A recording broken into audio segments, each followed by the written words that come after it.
I feel like I get a lot of brand emails right before May, which is AAPI month. Brands being like, oh, I love what you do. And like, we want to find ways that you can like celebrate your Asianness with your content through us kind of thing, which is really, really great. And I think that it's important, but the timing is very specific, right? Another time I really hear from brands is actually kind of around now with Pride. So for me, it's good, and I'm really glad that brands are still trying to have these moments to celebrate diversity. But sometimes it kind of feels like these brands are trying to commodify my identity or parts of my identity, not for me, but for themselves. Hello and welcome to the first creative panel hosted by See You Next Tuesday. I'm your host and moderator, Sierra Madison, and today we are sitting down with 4 Toronto-based influencers to talk about the elephant in the room, which is the pay gaps and different treatment from white influencers and influencers of color. And our goal with this panel is to provide a safe and open space to be able to talk about this and enact real change and get some tangible steps of what we can do within the industry to spark meaningful change. We're here at a Collie studio in Toronto with 4 influencers, Pam, Sam, Fred, and Lindsay.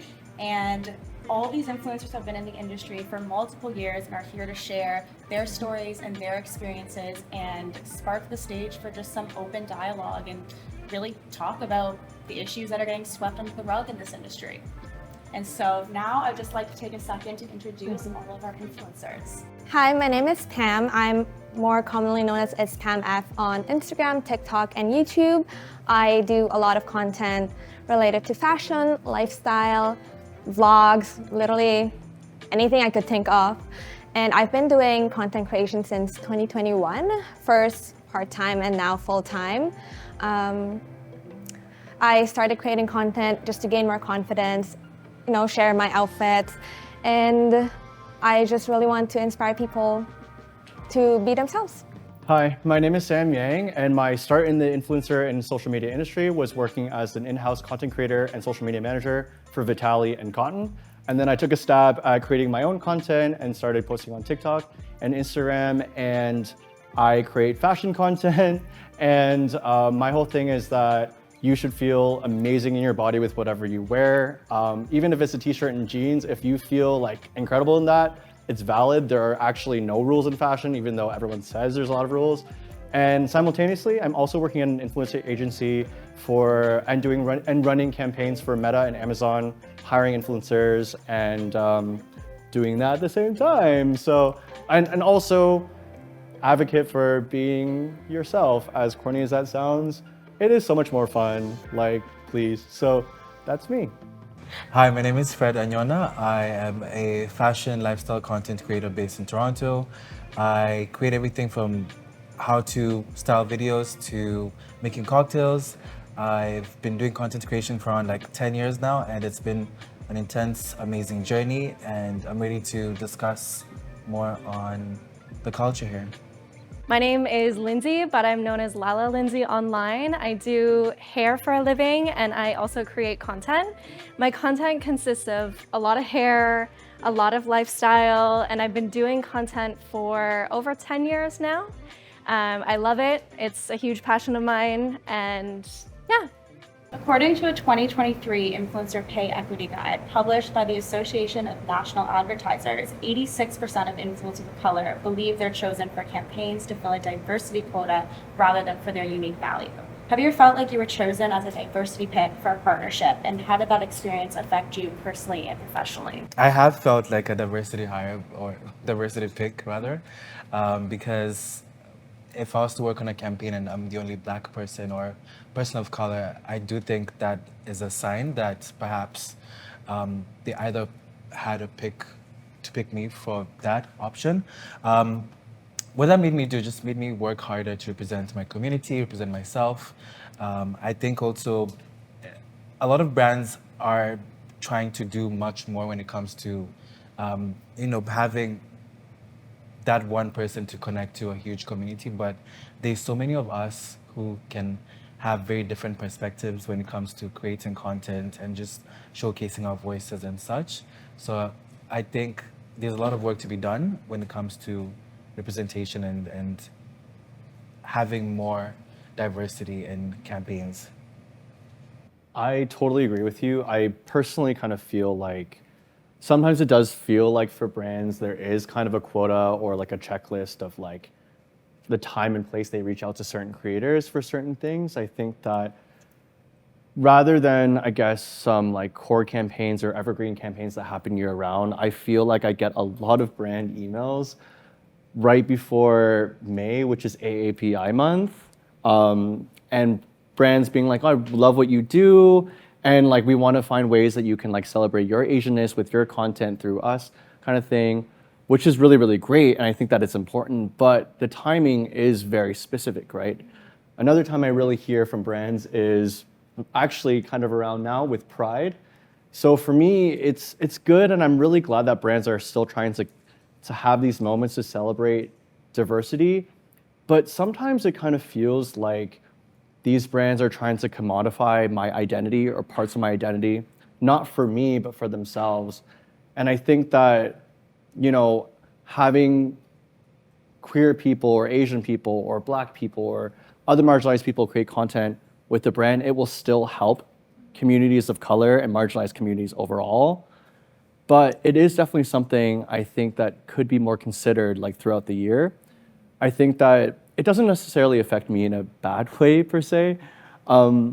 It's more so I'll like look at those opportunities, and I'm just grateful that I can be a part of the conversation and hopefully take a place to kind of give back to my own community, so that down the line, other people within the queer community or the Asian community can also have those opportunities as well and have a time to tell their story. Because I think the issue is it's not just like queer people or Asian people or Black people. It's the people within the umbrellas of all of these, the people under the umbrella of all of these things have such different voices, and it's not just Asian or queer. So I think that something that I would love for brands and pure agencies to consider is that like people really truly do have their own thing going on, and like that's why you should be reaching out and being like, hey, but not starting out a conversation being like, we want you to celebrate your Asianness or your queerness. It's like, we see you and you're sick. How do we work together? How do we support you? And I think that that's a different approach than capitalizing off of something that you may not have for yourself. I like what you said about if you kind of do these collaborations or if brands reach out to you, then maybe it will open up doors for other POC creators out there. Because I feel the same way whenever I get chosen for a collab, especially if it's a brand that really shows diversity, and I know it's not like they're just picking me for the sake of it. I feel like it really motivates me, because I'm like, if a brand believes in me and believes in like a person of color, then there's so many other creators that they will also give opportunities to. So to me, I'm like, I have to prove or even just show them that we have as much talent as everybody else. Yeah. Do you feel like, I guess, kind of just following up on that you kind of have to prove yourself more than in general? 100%. Yeah. I feel that if you see me, I go to events with my camera. I had 2 cameras at a point, but yeah. But it's because I feel like we don't have the luxury of, and not say some people's work is mediocre, but we don't have the luxury of having mediocre work, because that will make or break the fact that you'll get a campaign or work in the next few months. But I think that just being aware of the opportunities that we get and working hard to, constantly better ourselves and better our skills is something that we get from being a diversity pick, because you're like, okay, I need to get my next bag, so I need to up my skill and do more. So yeah. I feel like you don't have as maybe high stakes or as much pressure to kind of make great content as maybe you guys might have in the same scenario. Yeah, I feel like it's definitely hard to even like hear what people have to say about it and know that like that is how it is out there. It makes me super sad. And I only work with brands that I know work with everybody. I want to see everyone of color, queerness, like every type of human out there. I want to see it in their work, or else I don't want to be involved, because to me that doesn't I'm fumbling my words, but that's not a brand that I want to work with. If you can't include everybody, then I'm out too, you know? And I've actually turned down deals with brands, and I won't say the names of them, but I've turned down a couple of them because they don't have diversity on their campaigns, and that's just not for me. I don't support that. Of course, and unfortunately, that's probably not what every creator is going to think in that Yeah. scenario. Of course, yeah. Yeah. And it's kind of like, Yeah. no, it's you know, your responsibility Yes. as a white creator to Yeah. make sure you're doing your research and to Yeah. kind of not stand behind just ignorance of being like, oh, well, I didn't know, like, that they didn't work Yeah. with them or whatever it is. Like, you do have a responsibility to make sure that, Yeah. you know, the brands that you're working with are being inclusive and are being diverse, and it's not sort of something that they're just kind of putting a show on once a month to be like, oh, like, we, you know, we work with queer That's it. people during Pride. Like, it's Yeah. very I has also to be. feel like as a white creator, it's like something that I have done is I have recommended other people for the campaigns that I think would be better for it, because for me, and you followed me for a long time, you know, it's never about the money. It's like, do I believe in it? Do I support it? Do I want to be a part of it? And if I feel like I don't fit that, or if I feel like somebody else could be better for that, or maybe they need the opportunity instead, I'm going to offer that. I'm going to message the brand and say, I think, you know, this isn't for me, but these people out here would be great for it. I really know? love that you said that. I love that that's your mindset as well. I think so. Your point as well. Not every creator or white creator necessarily thinks about other people in that way, which is super fair. I mean, in its own way, we're all freelancers and we all are our own brand, and I think that it's really cool and really exciting to hear that you speak on that in that way, because I think that even from a creative standpoint, especially in a smaller city like Toronto, Toronto's a great city, but it is a global stage, small. Yeah. And so I think about my creative friends or people who create content or in different mediums of art. It's like, how do you speak the names of your homies in rooms that they're not in, that you have access to? Yes. And as a white creator, being able to go and talk to a brand in the way that you do is so important, and is how change happens. Yeah. Because instead of advocating for other white creators and saying, well, here's 5 other people that we maybe have a very similar look or style, you have the consideration of something else, and that in itself is, you know, so important, and is like why you're also here having a conversation with us in this way too. Thank you. I just feel like everyone, like, I love to watch people succeed across the board. And I feel like as creators, we all have to support each other. And if you're not supporting everybody, then you need to back off. Yeah, the door is that way, you know? Like, yeah, but there's creators out there who don't support everybody, and they only want to see themselves succeed. And I don't work that way. That's just not for me. Yeah. You Well, know? it's also like when you invite the community in, like your work is, or the Better. finished product is going to be so Yeah. much better, Yes. because you're going to have different voices, you're going to have different perspective. It's not, Yeah. you know, like you were saying, if you invite 5 other people that, you know, present similarly to how you do, you're not going to get different stories. Like, you know, so I think that it's really, really important to be involving community from different walks of life and being able to tell those stories, because then it resonates with more people also, just in general, you know, it's good. I think it's like a win-win all around. So in that same report, actually, they found that influencers of color are paid 29% less on average than their white counterpart. Can you share a time when you were on a campaign or working with a brand that you felt like maybe you experienced different treatment and how that affected you?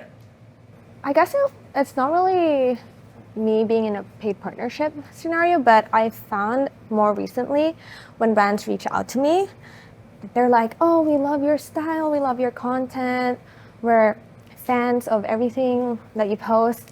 And they're like, we want to give you something, but can you post about it? And eventually, maybe it'll turn into a paid partnership. And I'm like, okay, maybe. But then the same day that I get the email, I scroll on my Instagram and I see a white creator already posting it as a paid partnership. And I'm just like, it confuses me why a brand or an agency would send me an email saying, can you do this as a gifted collab when they obviously paid somebody else to already do it. Yeah. Lindsay, do you feel like when you get reached out to by brands for potential partnerships that it's kind of upfront that they're going to pay you, not necessarily maybe a gifting opportunity like Pam has? Yeah, it is. It's more paid upfront, but again, I just think that it's not the way to do it. I think everybody should know their worth, and I think it's a matter of like, no, you want this content from me. You clearly reached out to me. You like what I do. Here's my rates, and if you don't like it, then unfortunately I can't provide the content for you. You know, like I think there's only so many times that people can do gifted content before getting paid, and I feel like everybody across the board should be paid equally. And again, like the one hair brand that I work for, they pay everyone across the board equally. It doesn't matter your color, your race, your sexuality, anything like that. It's everyone is across the board equally. Emails get sent out at the same time. Nothing is gifted. Everything is paid. And I just feel like that's always how it should go. Right. I feel like it is important to know that like there is privilege though in being able to turn down a potential gift because you know that something else is going to come around, whereas that might not always be the case. Where it's, especially if you're just trying to break into the industry and you have like you haven't worked in the industry before, you're kind of just taking it as it comes, and so there is privilege, I think, in being able to turn something down knowing that something else is going to come eventually, I think. That's very true. I want to talk a little bit as well about influencer events in general. So in your experience, how have influencer events and brand activations changed over the years in terms of inclusivity and representation? Data shows that only 27% of influencer events in 2023 had a noticeable increase in diverse representation. I will start because I go to a lot of events, which I'm, again, very thankful for. I remember my first event in immediately after COVID. It was an espresso martini can launching, and I was the only Black person there, like the only Black person in a room of 100 people. And immediately I was like, okay, this is something that I'm noticing. And then after, I don't think it's changed as much, but I do think that it depends with if it's a specific campaign, for example, if it's like a Black focused movie, for example, campaign, like you'll see more Black creators, but then in the same breath, a couple weeks down, the same agency would have, or the same brand would have like one or two people. I do think of myself sometimes as the token Black content creator, just because I'm fortunate enough to be in a lot of rooms. However, something that I am also noticing is that it's the same people and same faces, which ideally I think a lot of us who go to the same events, we understand that it's the same pocket of creators in lifestyle, hair, fashion, skincare, beauty, and then there's that one time where we'll all intermingle. But then I feel like there needs to be representation across the different industries, without it necessarily being a purely community-focused event. So I know, like for example, for the Dragon New Year, from like a New Year, Chinese New Year. Chinese New Year. Yeah, ideally, it's pretty much for that community, but also it can be more inclusive in a way, if that makes sense. Yeah. It's almost just kind of like inviting everyone to the table, and kind of like we were talking about, I think before, in terms of community and bringing people together. Like it doesn't, like you were talking sort of about the Black movie that premiered, and they had mostly Black influences in the same kind of breath. The next event that wasn't shown, and I feel like it's quite transparent in those scenarios, especially to just be like, oh, we had to kind of do that for face, but then when it goes back to another event, it's like, well, we don't have to, I guess, include everyone anymore. Like it was almost sort of for optics. I guess, Lindsay, from your point of view, when you go to events, is that something that maybe like notice or take in, that it might primarily be white creators? Yeah, I went to an event recently, and again, I'm not going to name names, but I brought my friend of color. We walked in, and there was nobody of color. She was the only one. She felt uncomfortable, so we immediately left, and I disassociated with that brand completely, because I don't want to make my friends feel uncomfortable by going to an event where they're not included. I can't imagine, like, I would feel pretty sad if I wasn't included or felt like I was the odd one out. So that was like my one time where I had seen that. And keep in mind, I don't go to a lot of events, but the ones that I have gone to with other hair brands that I work for, it's very inclusive of everybody, which makes me happy. I walk in the room and you see everybody there, which is so nice. But there's just that one time where we literally walked out because she felt uncomfortable. And it's not fair. Business Insider recently highlighted that Black influencers earn 35% less than white influencers for the same amount of work. I think there's definitely a noticeable pay gap between white creators and creators of color. Can you guys discuss sort of your experiences with this issue and how it's influenced your career in terms of getting paid less? Most recently, I went to Ottawa for a brand thing. I met a creator from Montreal, and we were just discussing about, like, the work and us, what we do. And he had said that in the same email thread, their friend got offered more money. And when he asked for the budget, they're like, we don't have budget for this specific campaign, which is ideally like same email, same day. And for me, I don't think I've had that specific experience, but then I have had experience close to what Pam had, whereby they'll offer you a gifting for X amount of time, but then you see someone else doing a paid campaign, or even if it's not a paid campaign, they still a discrepancy when it comes to the timeline. Like they would ask you for more deliverables for less, yet someone else is getting, like, let's say one reel, a couple of stories for much more. Now, I do understand the dynamics behind content, like we all have different reach and different audiences, but when it's the exact same numbers across both creators, that's when we start asking questions. And I think brands and PR agencies forget that we are all close and we do speak and we have a community and we're friends, some of us, and we do talk about these things. So when they offer one person payment and the other no payment for the same campaign and same deliverables and the same audience, that's something that I feel is almost demeaning to our skill, our talent, and our investments. Because again, we have photographers, studio space, cameras, equipment, all these things that go into creating content that ideally they would love and share and reuse and milk out of it. So yeah.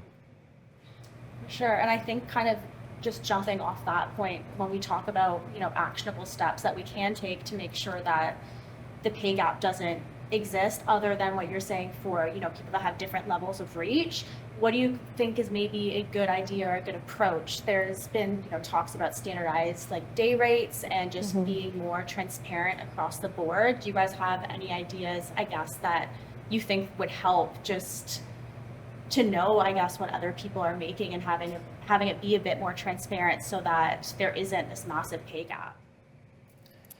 I think certain steps would be just also being transparent within ourselves, just understanding that, hey, brand X will pay you $5K for a reel. Don't take anything less than that because they do have budget. But also, I think we set the standards of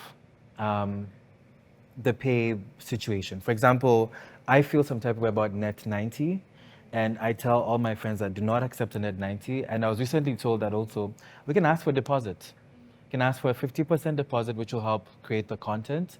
And when we start saying, no, I'll not take net 90 unless there's a deposit put in place, we start setting the standards like that. But also, I think with the work that we do, it's such there's no standardized rate because, again, that's the beauty of content creation. You can make as much as you honestly give them, or you can make as less as you give them. So one, understanding your worth as a creator and how much you would take or how less you would take is the first step. But also being open to discussing with your friends, like, hey, I got a campaign. They're asking for 12 months of usage rights. How should I charge? And when you start getting the idea of how different people charge different amounts, then you can also set your own standard, and that can help. At least that's what I think. And is that is that the type of conversation that you guys kind of have amongst each other within your community, just talking about pay transparency? Yeah. Do you feel, Lindsay, I want to ask you this in general. Do you feel like that's something that you talk with amongst like other white creators as well? Yeah, all the time. I got offered a campaign recently, and my friend also got recommended for that campaign, or no, she got offered that campaign, sorry. And it was the same deliverables. She has more reach, more following. Her Instagram is insane. It's so, so good. And mine wasn't half of what it even is now, and I got offered double. I don't know why. So we talk about it. She's like, hey, noticed that you were on the thread. Like, what was happening with your side of it? And I'm like, hey, girl, yeah, here's the whole thing. Here's all the emails. Here you go. Take a look. And that just made it so she knew, hey, I know that you have no budget. Kind of like what you were saying. I know that there's no budget. I'm now wanting this if you want me. And she did, and she got it. I think the only downfall was the net 90. Yeah. Yeah. I think it's like a freelancing thing in general. Just Yeah. 90's like the Yeah. bane of every creator's Yeah. existence, to be honest. I don't Totally. understand. But I think we should all talk about it. I don't feel like there should be any shame. I feel like it helps me know what's going on. Like even you just telling me all of this right now, it's like, oh yeah, okay, like that. Yes, it helps so much to talk about these things, right? And I feel like we should all be open to talking about it. There's no shame, right? And sorry, one thing I also love about the Toronto creator community that we're very small too, compared to like the US. We're like a smaller, I use that small term small loosely, but we're a small community whereby we can all talk to each other and meet each other. Like we have little pockets of little friend groups that you can, kind of get engaged and have a conversation with. Because I think having knowledge on what is actually happening on the other side also helps. So yeah. I think in general, conversations about pay discrepancies within the influencer industry are kind of ignored or swept under the rug. The same ANA guide points out that the lack of transparency and regulation in general surrounding the influencer marketing industry only perpetuates these issues. And so what do you think we can do to kind of encourage this more open dialogue that we're doing today? Because I know not a lot of creators are engaging in these types of conversations because they are a bit uncomfortable and not everyone is open to it. Yeah, you'd actually be surprised by how much gatekeeping there is in Toronto. Like, I know it, like Fred said, that the Toronto community is so small, but sometimes it feels like if you know, you know. Like, especially if you're like a new creator or trying to break in the industry, it's so challenging to find people who actually want to talk to you about the transparency, the rates, and all that. And I guess, like, as creators, we should be, we should be more open to just talking to other creators. Like Lindsay said a while ago, like, if you're not the kind of person that doesn't want other people to succeed, then maybe you should rethink that. Yeah, and just in general, like when you guys have had these conversations within your communities or within your other creator friends, who do you find that these conversations are led primarily not by white creators? I would say sadly yes, because I think, not to be vain, but we don't face the same issues. When campaigns come out and they're mentioning names, not all of us will be in those spaces, but I do love that, like Lindsay, people are rooting for us. Like, when you have someone suggest your account, suggest your name and such, that helps. But I think also with the pay thing, it's also like almost like a sensitive matter in the sense that I don't know if you guys remember back in the day how people used to talk about blog posts and like how many, like we should charge for this, and then they had this numbers of if you have X amount of followers multiplied by 10 or whatever. It's changed so much whereby people are scared to also tell you how much they make because perhaps they would view you in a different light, or they would probably go and ask for it. We've had of instances where someone would actually say like, oh, she's making X amount from this campaign and you guys offered me this. Why is this the case? So I think also it's about how someone else would use that information you give them. And I think that's where the the the gatekeeping comes from, because you never know what someone else would use that information that they give you for, you know? Yeah. And I think also with agency representation, I think we've been in the same agency for some time, or like having different agencies, you're able to connect with the people within your agency and let them know like, hey, how comes so-and-so is getting paid more for this campaign?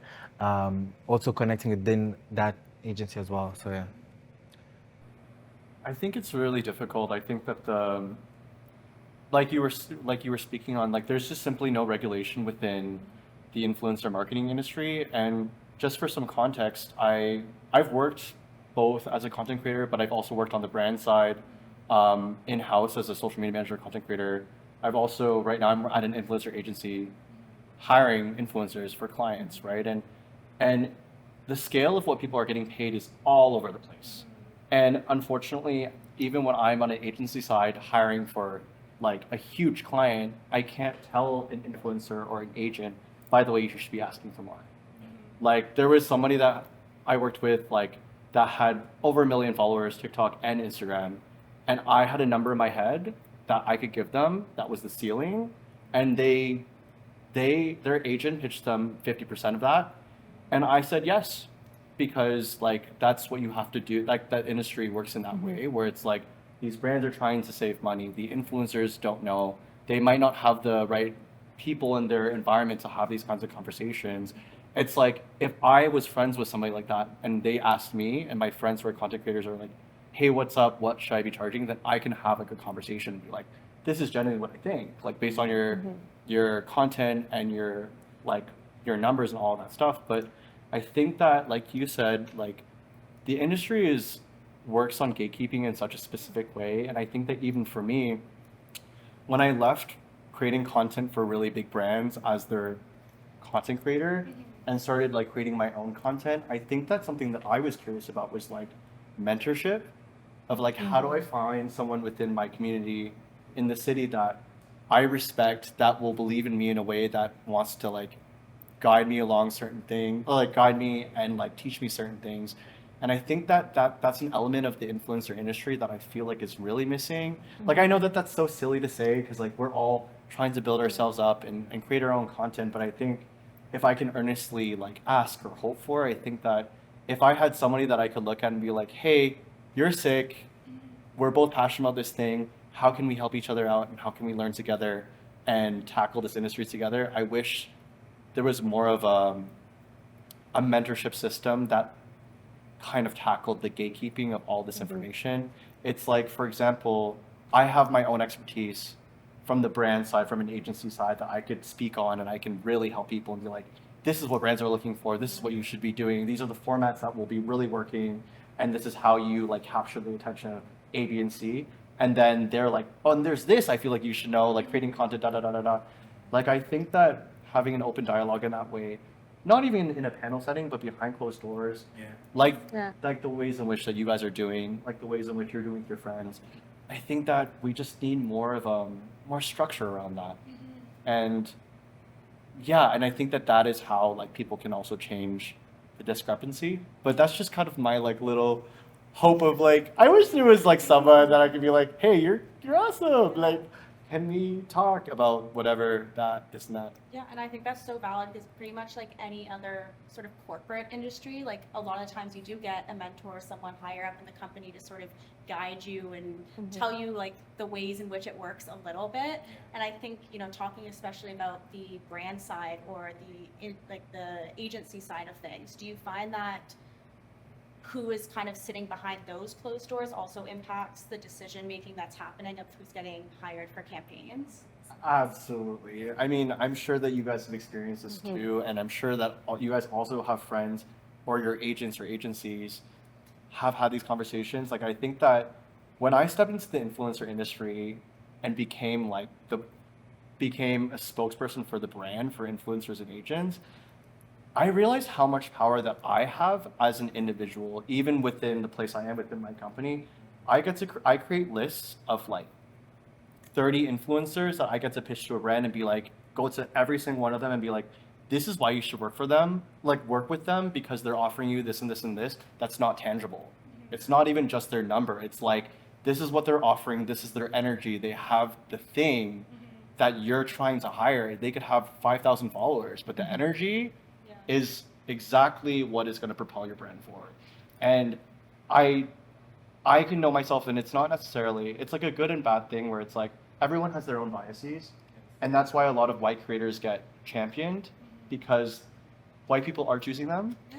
And I think that like my bias is honestly for like women and queer people and people of color. And those are the people I try to pitch the most rather than like straight men, like white straight men, or like, you know, like there are certain kinds of people where like they could have a great story to tell too, but I think that it's the people behind the brands, it's the people in the agencies, the PR agencies, the social media agencies, like genuinely, it's like the people that are our age that are being like, I think this person's cool, and like literally pitching them like and being like, hey, this person's from New York and they're like up and coming, 10,000 followers, like, but they create excellent content, their production value is high. Like, I get to pitch for people, and the thing is that influencers don't really know, or that the conversation that's not being had is that like the people that have the power are not just the CEOs and the leadership teams and the creative directors. Honestly, it is people that are in their 20s and 30s. And so the issue of white creators being chosen or straight creators being chosen, the question mark around there is like, okay, but your bias is really going to come out with the influencers that you're picking and the people that are ghosting you guys when you're saying, if you're saying no to a brand or giving them lists of creators that you're like, these people could do this campaign so much better for better than me because of this and this and this, and they ghost you, they're making that choice because they could take that to a brand and be like, hey, influencer didn't work out. They gave me a list of 10 amazing influencers, saved me the work. Let's figure out how to hire them. And I think that that's also like kind of the nefarious thing going on in the industry where it's like, people talk about the influencers and the responsibility of content creators to share information, but nobody really talks about the people hiring them. Yeah. Like that's actually what's up. Like it really is like Stacey Liu working at a really cool influencer agency that's making the list and pitching the girls. And I think that that's the educational piece that could also be had within this conversation. How do people on a brand side or agency side get the diversity training to tackle their own biases so that the influencer industry can change for us and for the next generation? 100%. So I think it's such an up and coming industry that no one was really thinking about this when it kind of just, started scaling at the way that it did. But it's the system as a whole that needs to change because, as much as, Lindsay, we were talking about the responsibility that you feel as a white creator to research and to make sure the brands you're working with are doing their part. You only have so much responsibility. You're not behind the hiring. You can't, you can send lists of creators and do what you can on your part. But at the end of the day, like it's the people behind the closed doors at these PR agencies or at these influencer marketing agencies that are making the decisions and choosing the people, right? So I think it's a broader conversation to be had around like what is happening behind closed doors and how does that change and how can we start the conversations to get that change to actually affect, the influencer industry as a whole. So I think it's really interesting to hear sort of someone that is, you're working behind the scenes. And Pam, are you signed to an agency? Yeah, I am. Yeah, so what's your experience been like with, since you signed to an agency? Do you feel like you kind of have a bit more transparency in terms of your partnerships and how you approach it? Honestly, I feel like there is a huge advantage to having an agent. My agent is also white. So I do feel like she really rallies for me, as opposed to if I pitch myself to a brand and say the hiring person or the influencer marketing specialist has her own biases and be like, oh, I don't want you. But then because someone is backing me up, that probably is her bias, then that really helps me. Yeah. Yeah, so I think kind of goes back to what we were saying before about community and just advocating as a whole, and it goes beyond just influencers and creators to the system and like who is hiring these people and how can we make actionable changes and actionable steps that is actually going to affect and provoke change, on a broader front. So just to kind of like wrap up the conversation as a whole, I know that we've kind of touched on it a little bit, but I would love to hear individually from each of you what, actionable step we can take away from today that we can kind of use to propel this conversation forward and open the dialogue, and what you think would actually help, whether it's furthering this conversation or actually making change within the industry. Lindsay, do you want to start? Yeah. I mean, I feel like I've also just learned a lot from all three of you today. It's been really nice. But I feel like, as a whole, that everybody should just start talking, right? I feel like everyone needs to just talk about it and bring more awareness to it. And I know, like, all of us, we try to do that as much as we possibly can. But I feel, as a white woman, that I have to do that because I want to do that, if that makes sense. I want to push it, and I feel like because sometimes with brands, as we were kind of saying, I have a little bit more pull, which I feel disgusting to even say that. I want to make sure that, everybody has the same pull that I have, because it shouldn't be me and then everybody else. It should just be everybody. So I feel like everybody should be out there advocating for everybody and recommending other influencers. Just stepping up a little bit more, seeing it across the board, right? Right. Just to almost piggyback is having those open conversations. I love that we are slowly seeing those coming up on like threads, for example, but also being super aware of, I love how you're aware of what's happening in the industry. So being very intentional about doing your research, well, if you have the time, doing your research, seeing who's worked on a campaign, who's worked with them previously and such.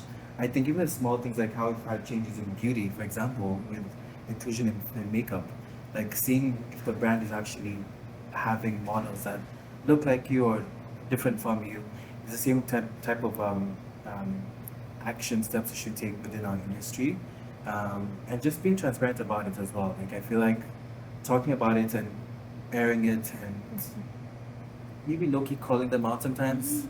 Just a little bit. Yeah. If it's Holding them accountable. yeah. Just those few would be great action steps to start.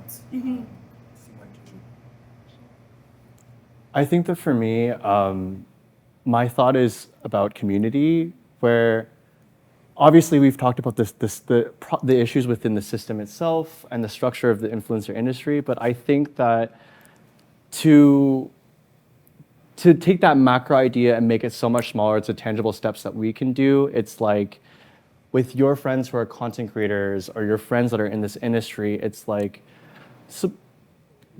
support your homies, I think community is such a buzzword in the influence industry and the content creator sphere, like creating your community and creating your people. And I think that we create content because we want to tell a certain kind of story, and that in itself creates a community. But I think to the actual people around you, it doesn't have to be like tens of hundreds. It can be like 3 people, 2 people, 1 person that is your friend that is doing it too, that you can be like, hey, like, this is what's up, and then having those hard conversations, and then just like having an open mind when you have conversations with other people at influencer events, panels like this, comment sections, wherever it is, to see what is going on with other people too and their perspectives. And I think that my thought is to even like, we're not LA, right? So because of that, we're in Toronto, and I think that instead of going into these rooms and seeing people by the number of followers they have or subscribers and being like, I have to talk to this person, I have to be friends with this person, I have to get a picture, a photo, like, and playing the game in that way. There's somebody in that room with maybe 1,000 followers that might have that thing in their head that could literally take your content to like a place that you never could have anticipated, expected, and literally just looking at people as people. And so I think that that's my thought in terms of community, just staying true to your own integrity and actually just sticking through in that way, supporting your homies, and keeping an open mind to everyone around you, regardless of following or talent or beauty or whatever it is. Just do your best, you know? And I think that that's what I would think. That those are tangible steps I think that we can do ourselves. I think they already said it all, but it's really just to normalize all of these conversations. I know even for creators, there's so much hesitancy, or they're like, should I even be asking this, or things like that. But we should just normalize asking and normalize responding. Because I know a lot of like brand reps, influencer marketing specialists. I know a lot of people in agencies that are both people of color and white people, that they have so much knowledge of the influencer industry. You only have to ask them, because they want to share all of these to you, but they don't know that you want to know. So it's really just normalize, normalize like going up to them, or if you see them in events, literally just talking to them, because they're willing to share. Yeah. And I think just like a final point, that potentially a lot of like white influencers or white creators feel uncomfortable because of their privilege. And I think a lot of times, like at least I think even just from this panel, it's that just starting the conversation and just doing the knowledge that, like getting the education on it that you can, and then bringing that to the table and knowing that it's okay to not know everything. It's not your experience, right? Like that's why you have to have these conversations, and you have to be open and go in with an open mind, and not take it sort of from like the defense, which can sometimes be the sort of kind of like what you do automatically. You kind of approach it defensively. I think just having open dialogue and sitting down and being like, I don't know everything.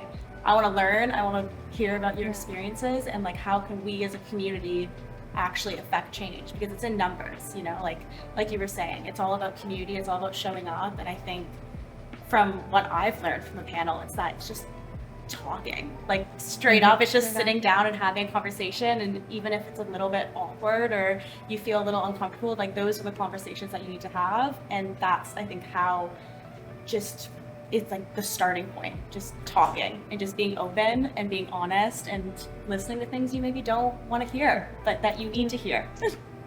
But I really want to thank all of you guys today for sharing your time and for talking openly and honestly. And I think that we all learned a lot, and I think we all kind of have steps now that we can take to be able to actually affect change within the industry. Yeah.